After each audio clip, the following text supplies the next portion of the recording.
The Braves, MTSU, local sports. Yeah, we got them. Your local sports connection is WGNS, AM, FM, online.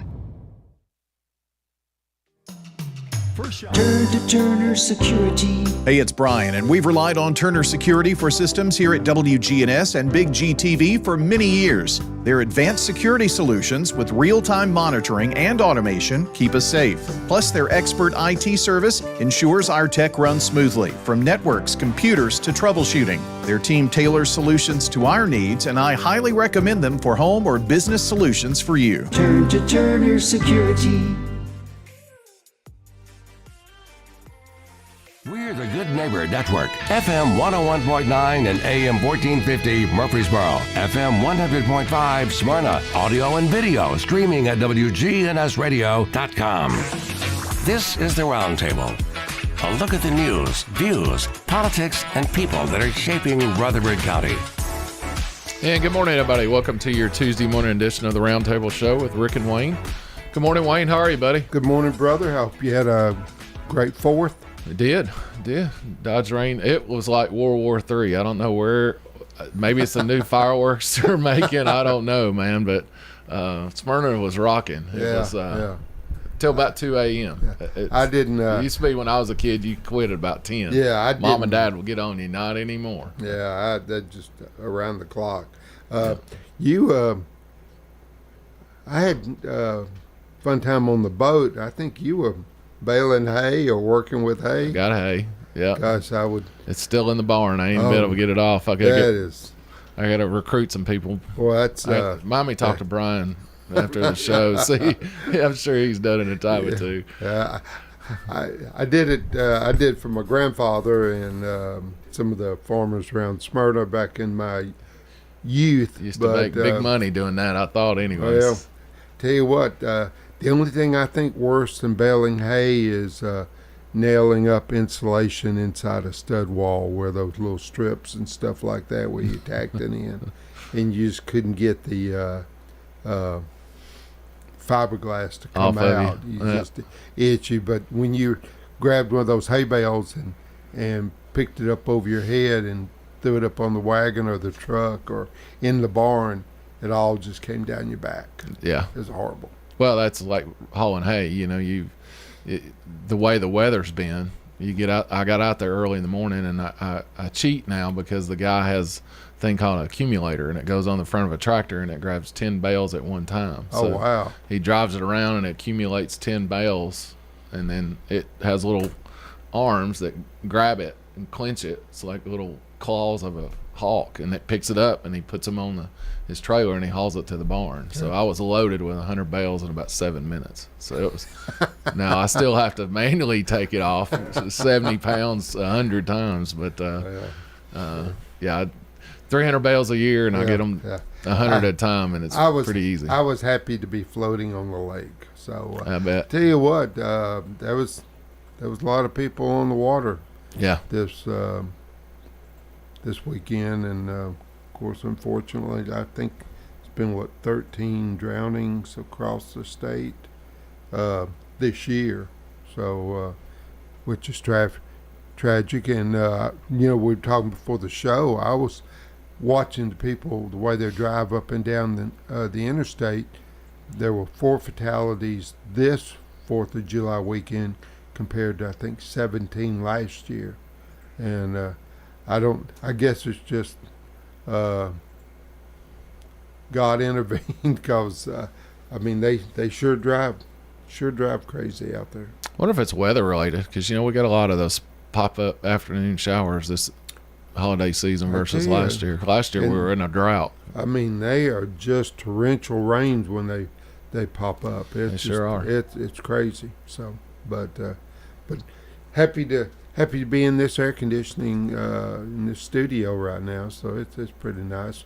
Brother Rick, we've got a great friend that I think I've been through different wardrobes, in my time. But Mr. John Brockwell, who owns Raider Tees, and I'm looking forward to him sharing with the audience all the different things that he and his family are involved in. And been around the block here for about 4 decades, I believe. So, good morning, John. Welcome. Good morning. Thanks for you guys inviting me. Well, I think we'll have a good time. I feel like I know you pretty well, but I suspect that I'll probably find out some other things about you that maybe I didn't know. But why don't you talk a little bit about family and history and how you got here and where you came from? I grew up in Paris, Tennessee. Went to school there. My dad owned a small business. He processed meat for farmers, made his own whole hog country sausage. At one point in time was selling about 4,000 pounds a week. Wow. And decided that he would head off and just do work for farmers and process their animals and deer hunters. And he did about 500 deer every fall. So needless to say, I don't hunt. But I wanted to do something else in life and left there when I graduated from high school. I tell folks that I walked off the stage with my diploma and never went back. I did go back to visit family, but there was really never in my plans to go back home. Went to school at UT Martin. Started in food technology. Because I'd been a state FFA officer from Henry County High School, I thought maybe I wanted to teach after that, and eventually changed to animal science.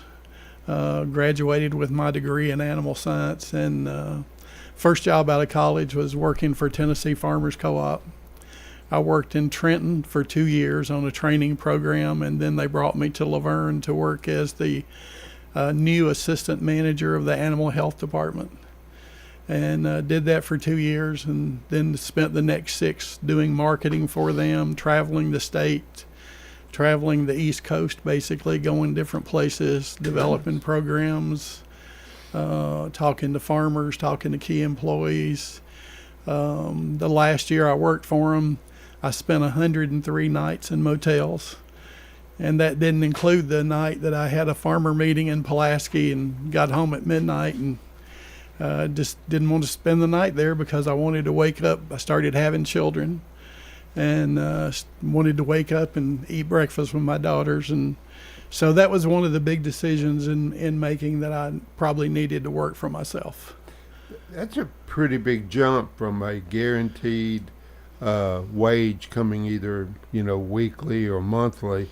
Then all of a sudden you got to eat what you kill. Well, my wife's family was also, they drilled wells in lower West Tennessee. And so they were self-employed. My dad had been self-employed the majority of my life. And, you do control your schedule a little bit more. You don't in a lot of ways as well.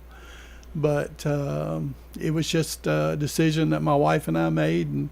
And I left the co-op and started a company called Agri Ideas, which stood for Agricultural Ideas.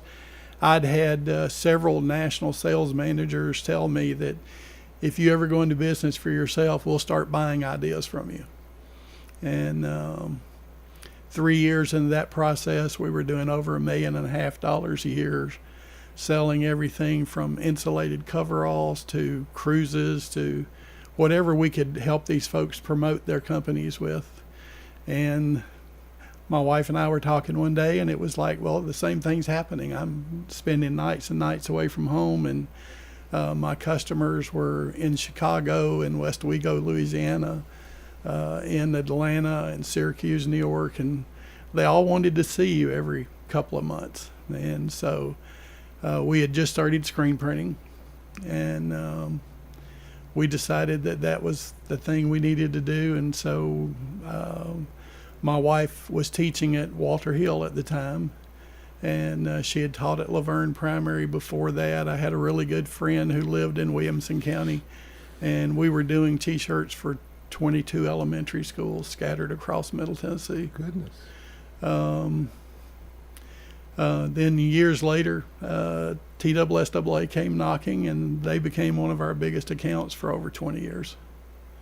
3 years ago, at my age, and I turned 72 this next month, my wife and daughter who work with me decided that I was getting too old to spend 4, 5, 16-hour days on my feet standing behind a table selling T-shirts. And so after $7 million worth of business that we sold for them, we made the decision that 3 years ago was going to be our last year.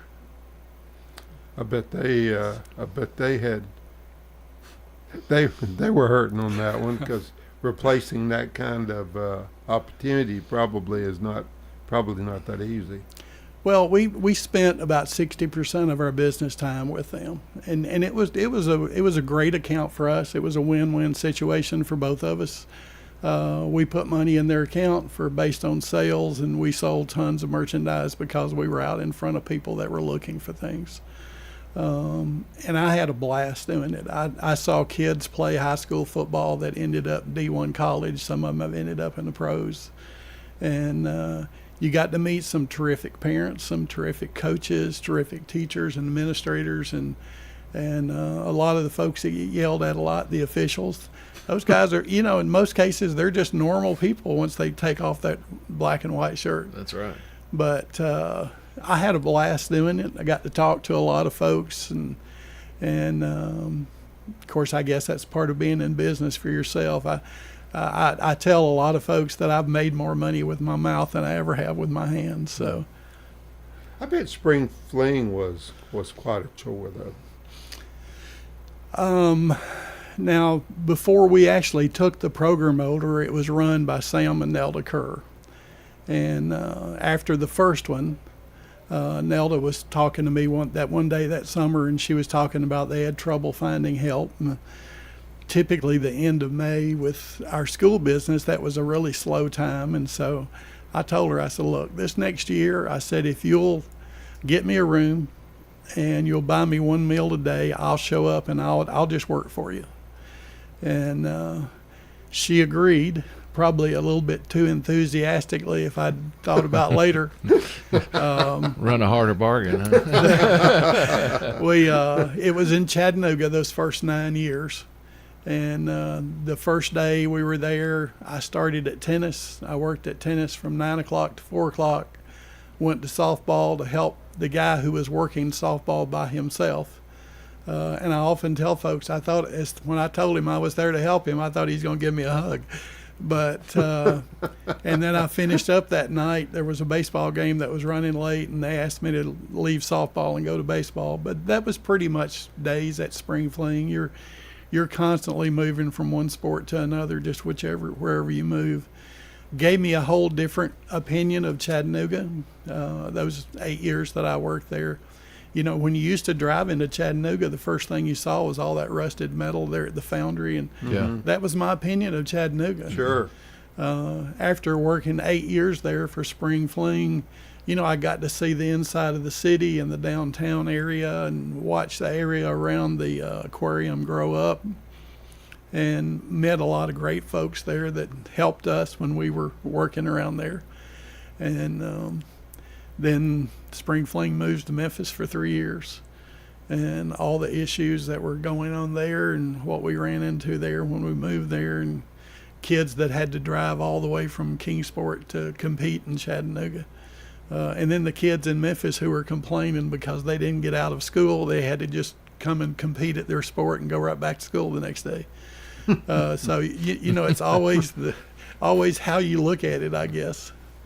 But it was a blast doing those things and seeing those kids and watching them play, and then, like I say now, some of those kids are playing in the NFL, and it's sort of fun to watch them again.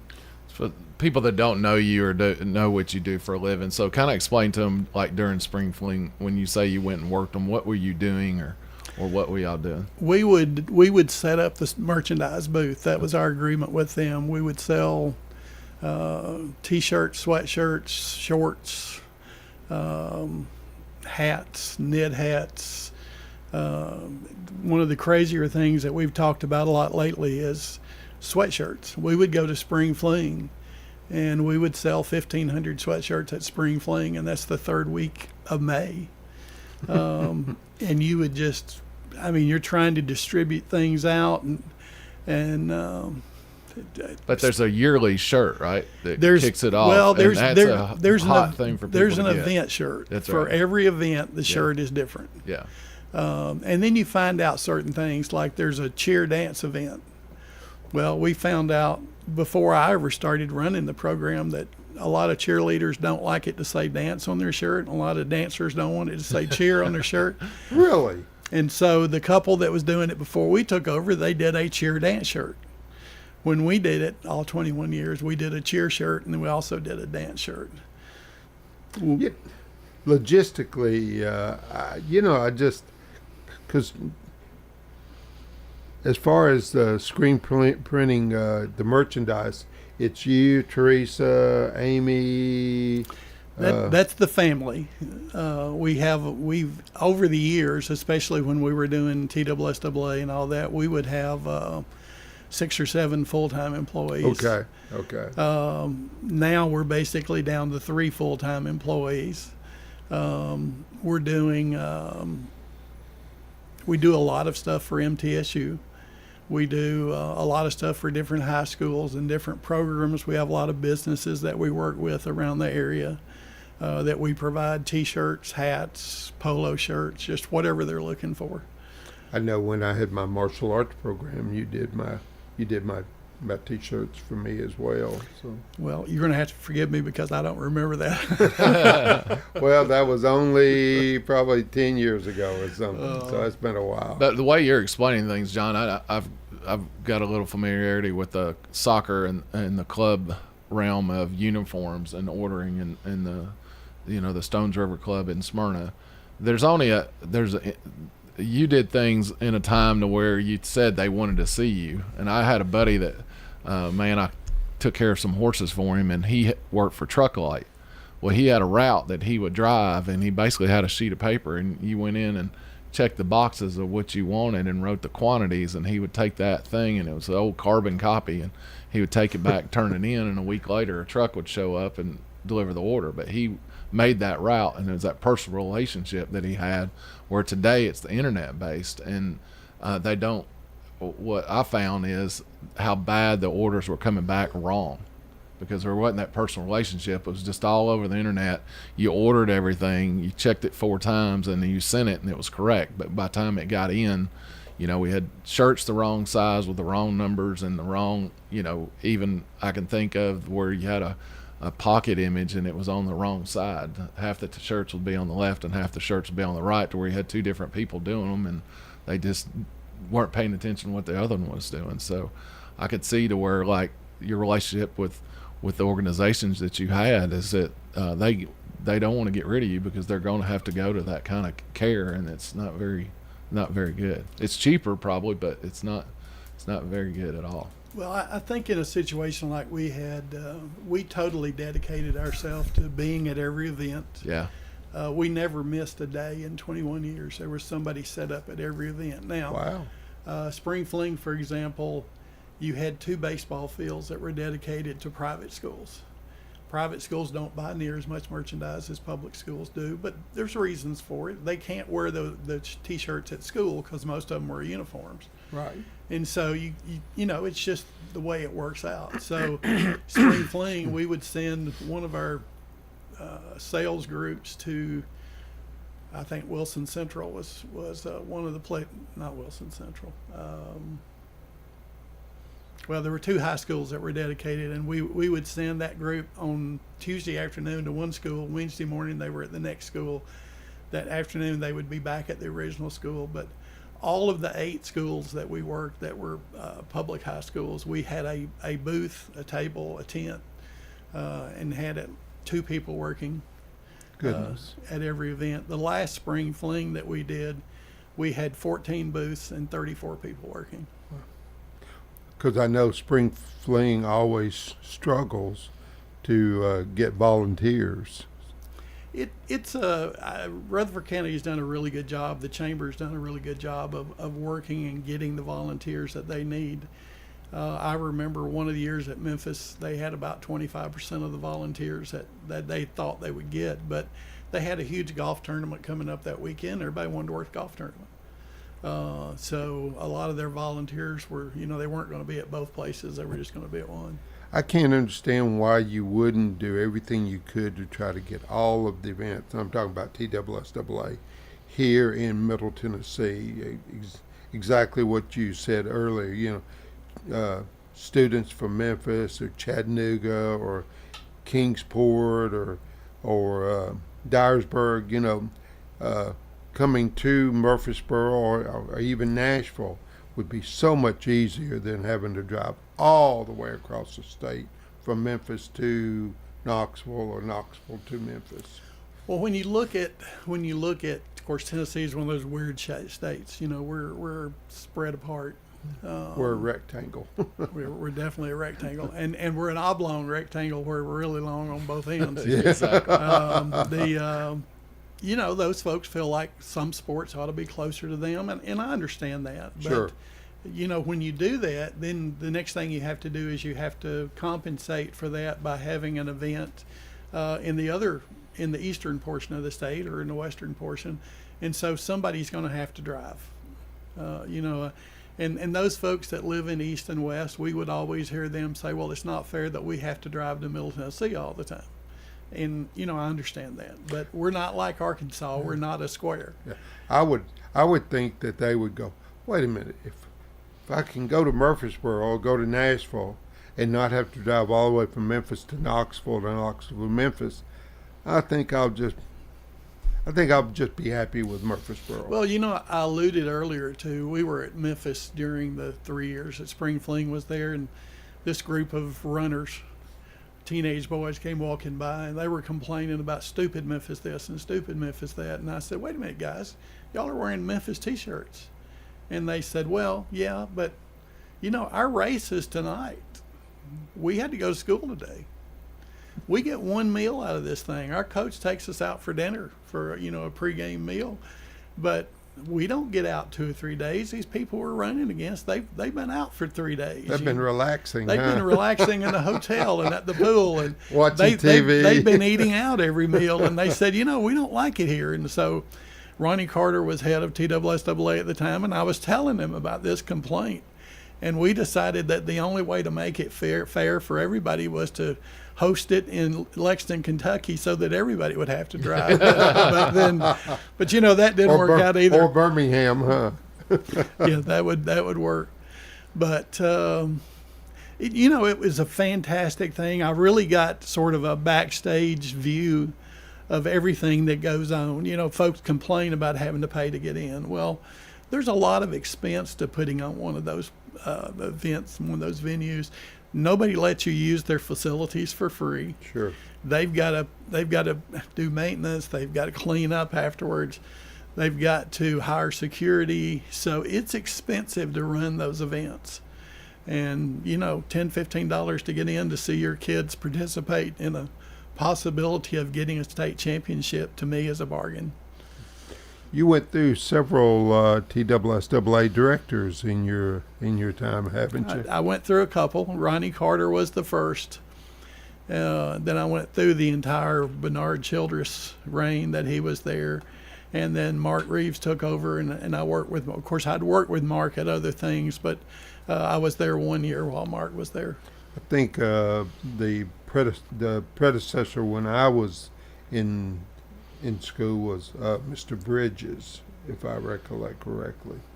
So, do you know how long TSSAA has been in existence? This was their 100th year. Okay, wow.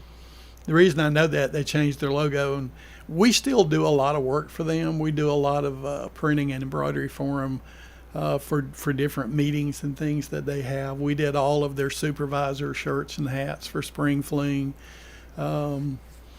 We helped on the beginning when it was in Memphis. Nike was sponsoring a lot of it. Of course, they have a lot of facilities in Memphis, and one of the things they did is they gave free T-shirts to their volunteers.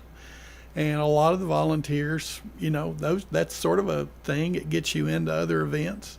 It's a very unique color. It's not a school color.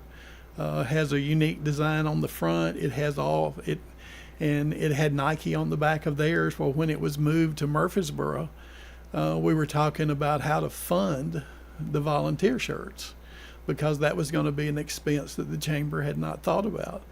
And somebody said, well, why don't we sell ads on the back of it? And so 10 or 12 people will donate a couple of $100, and they get their name put on the back of the T-shirt, and volunteer gets a free shirt, and it's their pass into the event. And then if you want to go watch another event, you put the shirt on and go to the other event, you get in free. You get to park for free. You get to go in the door for free because you volunteered for 4 to 6 hours at an event. TSSAA has taken its knocks over the years, and I know when Smyrna and Stewart's Creek and Laverne was put in a district with Nashville, there was not very many complimentary things said about TSSAA at that time, but now that Rutherford County is all back in one district, I'd say the competition is on. Well, you know, again, it depends on your view. There will be a lot of coaches in Rutherford County and parents in Rutherford County that will say, well, if we didn't have to play each other and beat each other up all year long, we could have more teams in the finals. Sure. Well, that's true, but the only way you can do that is to spread them out. And that becomes an issue with travel. You know, how far are you going to have to go to get to a game? And so it's just your point of view. You just sort of deal with whatever happens. Early on, and it was the first spring fling that I was at, there was a coach complaining about something that TSSAA had ruled on, and a rule that was made. And I happened to be working with Ronnie Carter's daughter. And she said, well, do you know who made that rule? He goes, well, TSSAA made the rule. And she says, no, sir. She said, the executive committee of the TSSAA made that rule, of which your athletic director sits on. Your athletic director voted for this because it was a unanimous vote. Yeah. And he goes, well, I never knew that. He goes, I just thought they made up whatever rules they wanted to. And she said, no, sir, they don't make up the rules. They just enforce the rules that they've been told that they have to enforce. There you go. There you go. You're trying to use logic on him there, and that backfired pretty quickly. Well, I can tell you one thing, that a Smyrna Riverdale or Smyrna Oakland, the gate receipts are going to be a whole lot larger than Smyrna Antioch. So, you know, concessions, gate receipts, that should bode well for the Rutherford County teams. Exactly. Coming against our first break, you listen to John Brockwell, owner of Raider Tees. We're going to take our first break. We'll be right back with you in just a minute.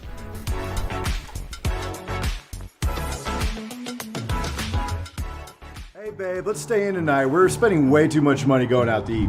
Could I get 500 in reds? 500 on the table. Just be kind, okay? $8 for a couple avocados? What's the world coming to? Place your bets. There's no way it's gonna hit black 4 times in a row. Good luck to you, sir. You gotta be kidding me.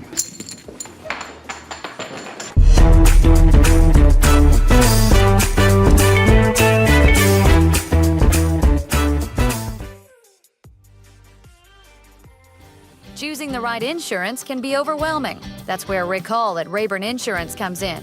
At Rayburn, we're not just about policies, we're about people.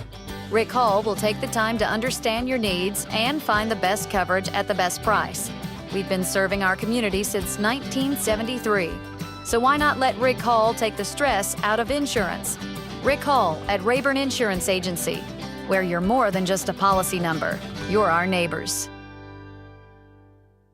This is Hannah Bleem here at the Rutherford County Farmers Market. This year, the Farmers Market is celebrating 50 years of being open, and we're here to talk to different vendors today. I'm Elaine Weaver from Weaver Farms, and we're a family farm.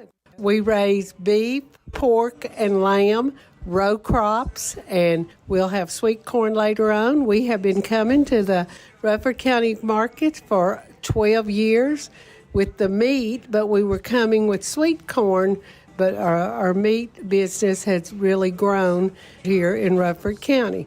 We raise our own beef, pork, and lamb. We have no antibiotic, no hormones, no water added back in to provide a nutritious product for people in the community. Thank you so much. The Rutherford County Farmers Market is open on Tuesdays and Fridays from 7 a.m. to 12 p.m. at 315 John R. Rice Boulevard in Murfreesboro until October 31st. Good Neighbor Events is brought to you by Old National Bank, the law offices of John Day, and AmeriCare Pest Control. Get old. Old National Bank, that is. Old National Bank has the experience and service you need to buy a home, make investments, even online and mobile banking. Old National Bank is in the borough on Dr. Martin Luther King Jr. Boulevard. Old National Bank at 2230 Dr. MLK Jr. Boulevard, which used to be Mercury Boulevard. Visit us and enjoy warm, homemade cookies at Old National Bank. Old National Bank, equal housing lender, member FDIC. WGNS encourages you to shop local. That helps our economy. Freaky Friday opens this weekend at the Center for the Arts in Uptown Murfreesboro. It's a Disney musical about a mother and daughter who magically swap bodies. Freaky Friday, this weekend through July 27th at the Center for the Arts. That's at 110 West College in Uptown Murfreesboro. And as a part of the Black Box series, at the Arts Center of Cannon County in neighboring Woodbury, this weekend through the 20th, will be Ken Ludwig's Leading Ladies. It's a hilarious comedy about two English Shakespearean actors who are down on their luck, so they're performing Shakespeare at the Moose Lodge. That's Leading Ladies at the Arts Center of Cannon County. WGNS reminds you, Friday Night Live is 6:30 to 9:30 this Friday night, and the Sisters Wade Revival will offer the music. That's at 6:30 this Friday night on the Murfreesboro Square. It's brought to you by Main Street Murfreesboro. Those are WGNS Good Neighbor events.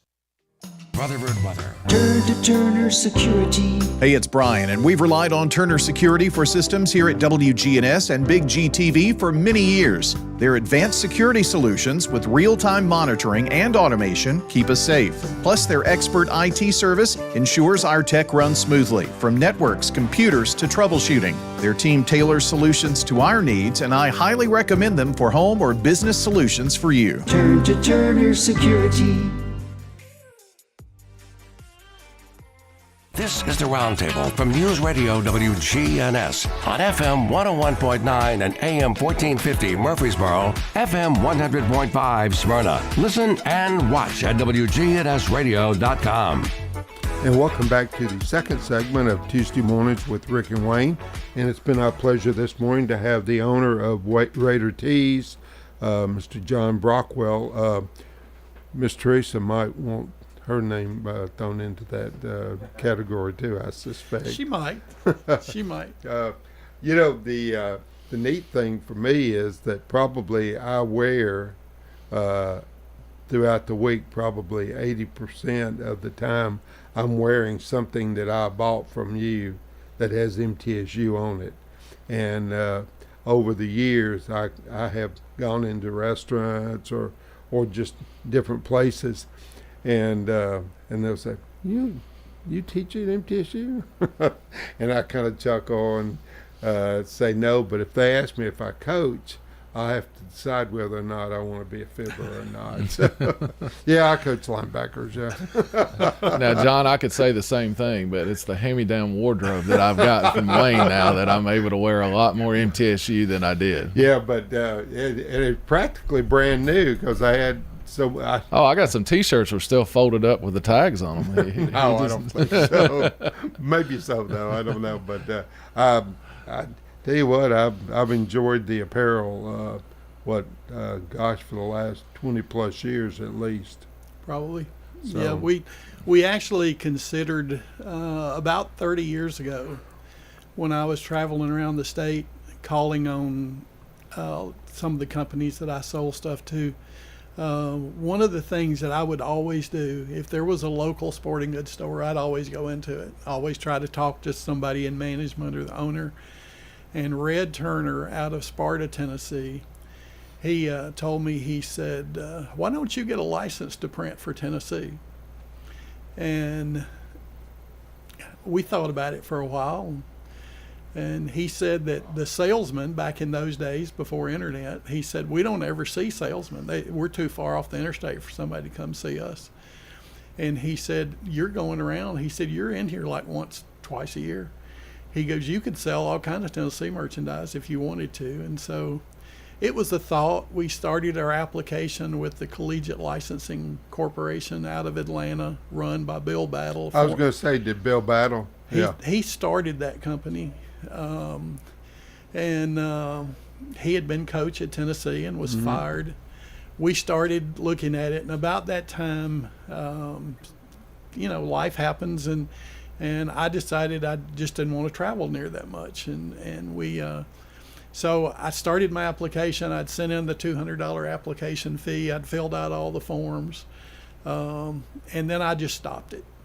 And about 3 months later, I get a call from one of the secretaries at CLC, and they asked me what was happening, and I told them that I'd had a change of plans, and so I was not going to complete the application. And so they sent me my $200 back, which I was totally surprised. Sure. And then we're set up at some event in Murphy Center. Chris Massaro walks by, and Chris says, have you ever thought about doing a store for MTSU? And I said, no, not really. And that planted a seed, and so some things happened to where we felt like that would be a good option for us. My wife always says I overload myself because there's nothing I love better than selling something. And so we started the licensing process, started working some events for MTSU, and that's sort of history now. That's been 2010, I think, when we started all that. And we opened Raider Tees. Raider Tees is sort of an offshoot of Ideas Tees, which is our screen printing embroidery operation. While we were working for TSSAA, we were known on the internet as TSSAA Tees. And but years later, I got to meet Bill Battle. Ronnie Carter had him at an event, and Ronnie came over and introduced him to me, and he looked at me and he goes, I think I know you. Have you ever submitted an application for us? Which blew me away. Did you remember that? And especially since, it was right before we did the MTSU licensing. And he goes, yeah, there's a lot of people that just from what they sent us, I felt like would be a good choice to license products and sell them. And he says, I always felt like you'd be a good one. He said, and years later, I finally got brave enough to ask him, was getting fired at Tennessee the luckiest thing that ever happened to you? And he said, you're not the first one to ask me that question, but you're right. He said, if I'd stayed coaching football, I'd have made $250,000, $500,000 at most. And he says, I've well exceeded that working for CLC and actually changed my family's trajectory in life. But we were asked to look at MTSU. We did. Chris asked us to consider doing Lightning's Locker Room, and right after we got licensed, and we did that for 5 years. That was 2010 through 2014. But in the process of doing all that, 120 nights a year, days a year doing TSSAA events, and it had reached about 80 days a year doing MTSU events, because you had to be at every football game, at every basketball game, boys and girls, and you had to be at baseball. Well, John's just not going to stop there.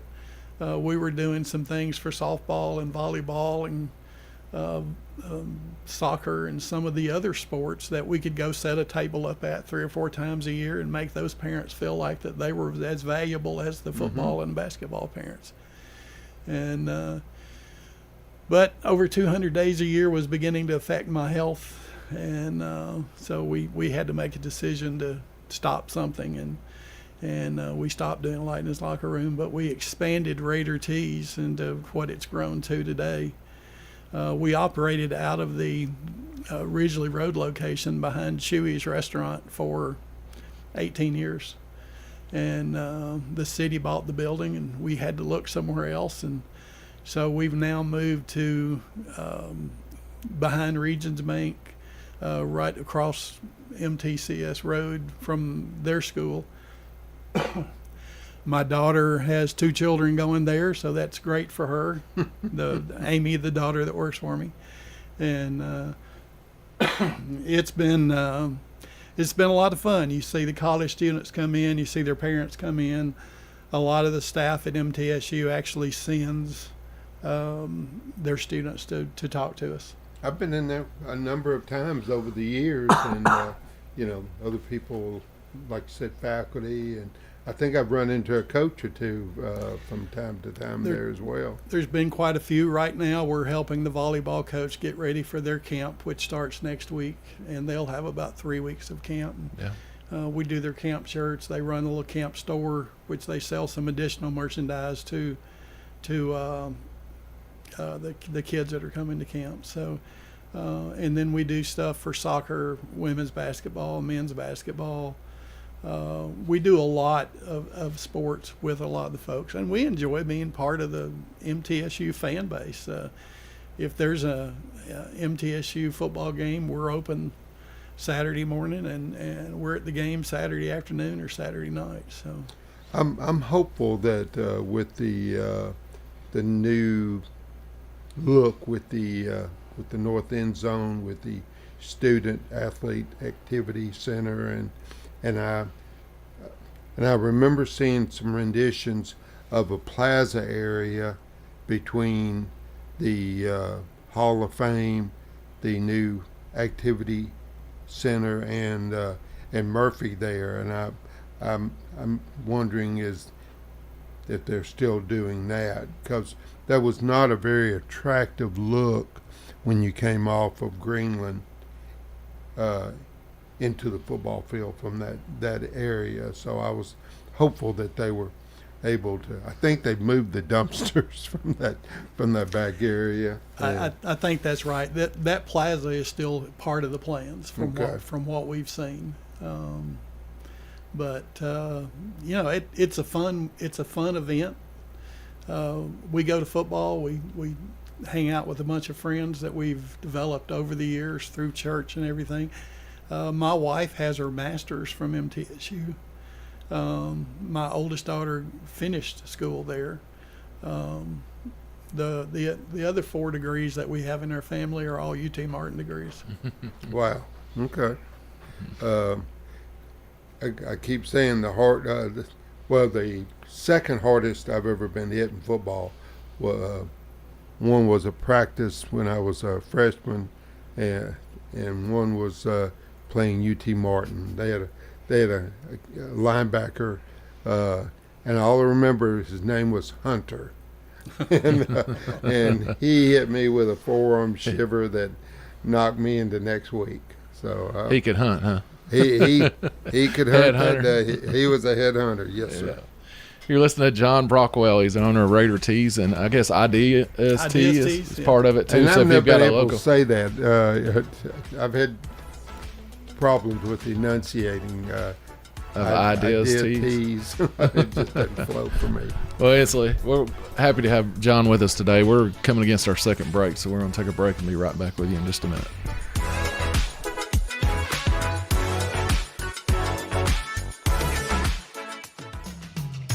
Turn to Turner Security. Hey, it's Brian, and we've relied on Turner Security for systems here at WGNS and Big GTV for many years. Their advanced security solutions with real-time monitoring and automation keep us safe. Plus, their expert IT service ensures our tech runs smoothly, from networks, computers to troubleshooting. Their team tailors solutions to our needs, and I highly recommend them for home or business solutions for you. Turn to Turner Security.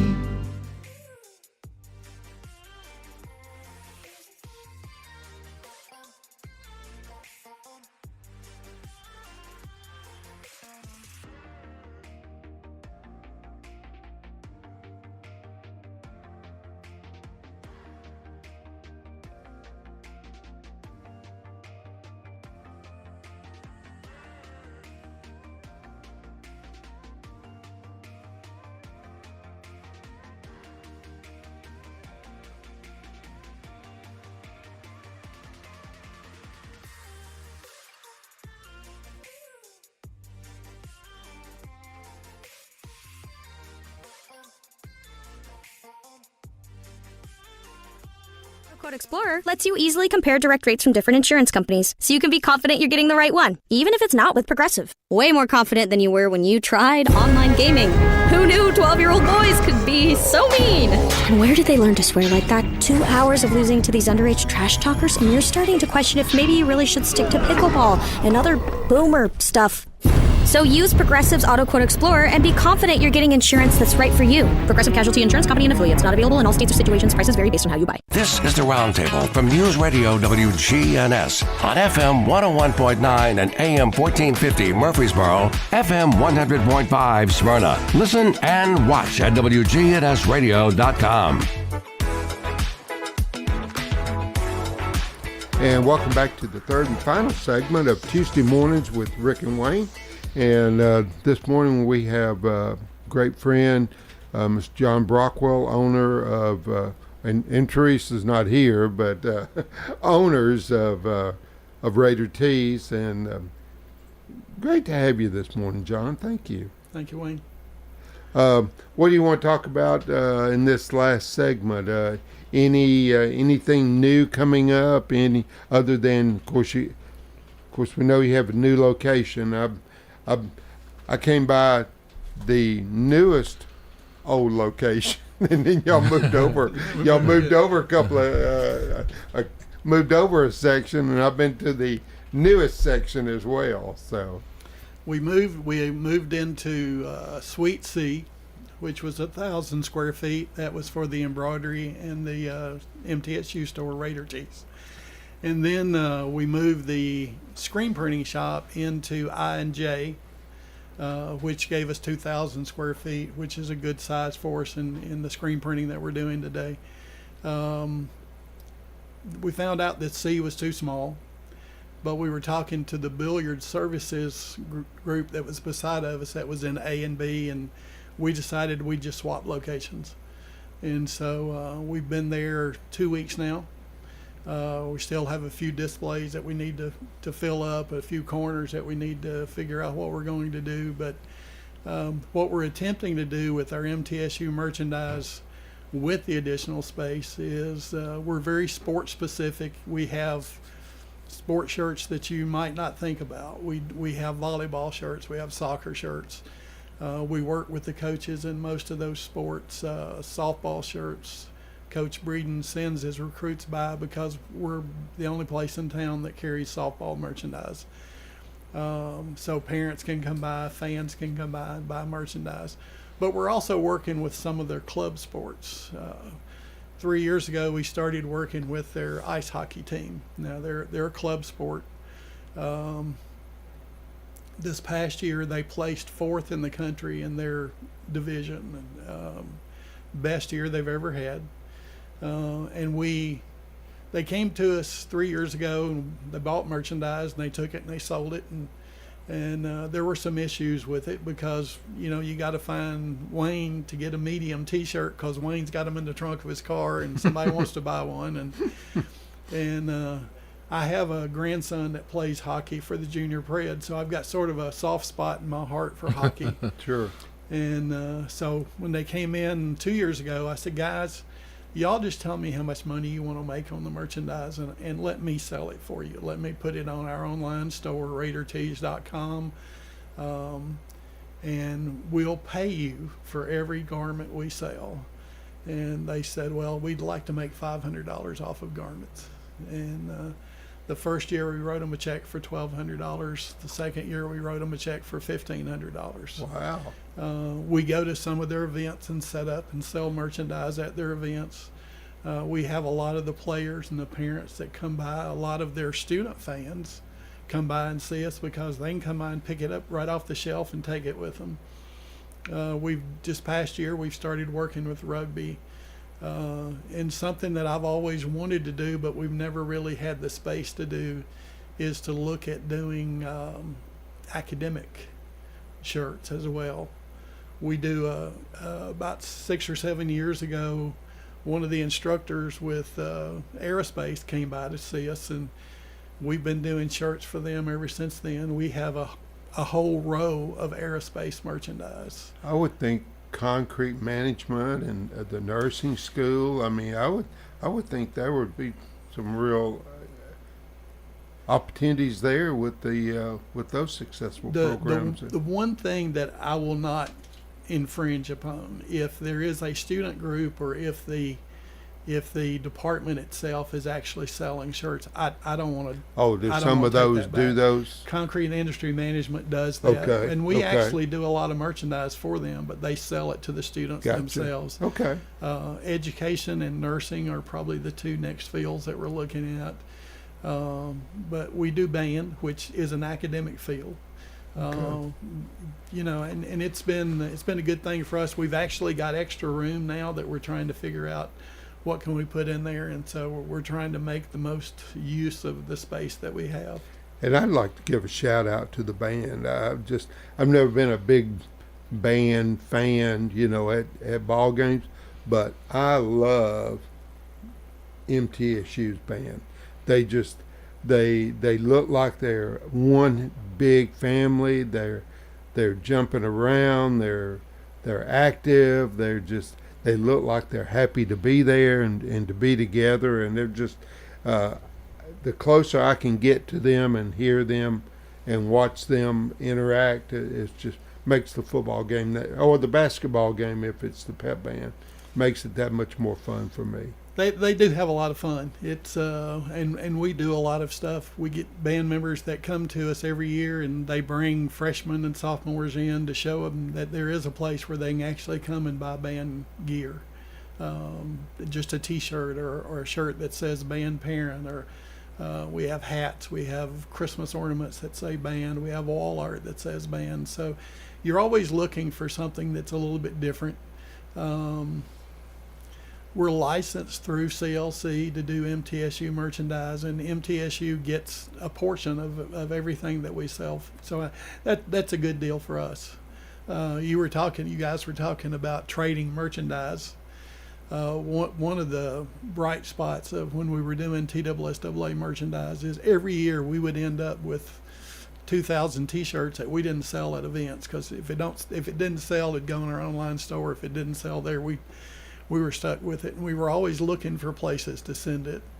My oldest daughter's father-in-law was a missionary, did a lot of work in Sierra Leone, and they would actually pack up containers and send them there. And so for years, every free shirt, every extra shirt we had, we would send to Sierra Leone. Then he quit traveling, and then we went to, we had a couple of Native American reservations out west that we would send them to. We ended up working with a church group out of Mount Juliet that would take their high school seniors to Matamoros, Mexico the week between Christmas and New Year's. And they were always looking for stuff that they could take and hand out. And as their pastor said, he said, we get all kinds of used clothing, but he says we're giving away brand new sports T-shirts, and our people down there just love it. It's a treat for them to get a brand new shirt. That is so neat. And so that was always one of the really bright spots, that we would pack it up. They would have a trucking company come by and pick up a pallet or two, whatever it was, and then we would get pictures later of them handing them out. These high school students handing them out, doing a mission project in Matamoros. It's funny you said that. I can't remember if it was Chris Sanders or Kevin Dyson. I can't remember which one, but you know, Titans went to the Super Bowl in Atlanta. Of course, got beat there the last second, where they print off shirts for both teams. They have there, so the Rams won, so they pull out the Rams shirts, and they got all these Titan shirts. So they had sent them down to, the South to give them away, and it was one of them. Chris or Kevin was on a trip at a resort with his wife, and they went out in the town, and he saw three people, and they were wearing Titans Super Bowl champion shirts. You know? And he's trying to buy the shirt off these people, and they wouldn't sell it to him. But it was hilarious. I think it was Kevin Dyson, because he went to Williamson County and went to Independence over there, and I think that's when he was telling the story. But I thought it was hilarious that he saw those shirts down there, and he was trying to buy them off of them. We did that in basketball. We would do 25, 35 shirts for both teams. Yeah. That were playing that final game. So Saturday morning, when everybody else was chilling and getting ready to go to the game, we'd be at the shop printing shirts, and had some great stories about parents buying them and just grandparents almost crying. Yeah. Because, as one lady told us one time, she said, I've worn a dress for 70 years going to church, and she said, in the morning I'm wearing this T-shirt. That's pretty cool. So you meet a lot of great folks and have a lot of good stories that make you smile. Well, they're collectible. I know people that do quilts. Cannon County, they took a bunch of the old shirts from the Cannon County Walking Horse Association, and they made a quilt after those. In law enforcement, during the 90s, we did the Special Olympics torch run. It was a big deal. And some of the officers involved in the state thing, they built a shirt every year, and people would buy that shirt every year because they wanted that next year's shirt. So it is memorable. Even if you're not involved, they want that shirt. John, God bless you. You met a lot of young people and like grandparents and parents very happy over the years with the merchandise that you provided, and this has been a great show and real fun time this morning. So thank you. Thanks for inviting me. Yeah, thank you. Everybody, I hope y'all have a great week and be careful out there. Brian's got the radar up behind us, so it might be something this afternoon. He might come and see us. But hope you enjoyed our show today, and we'll see you next week.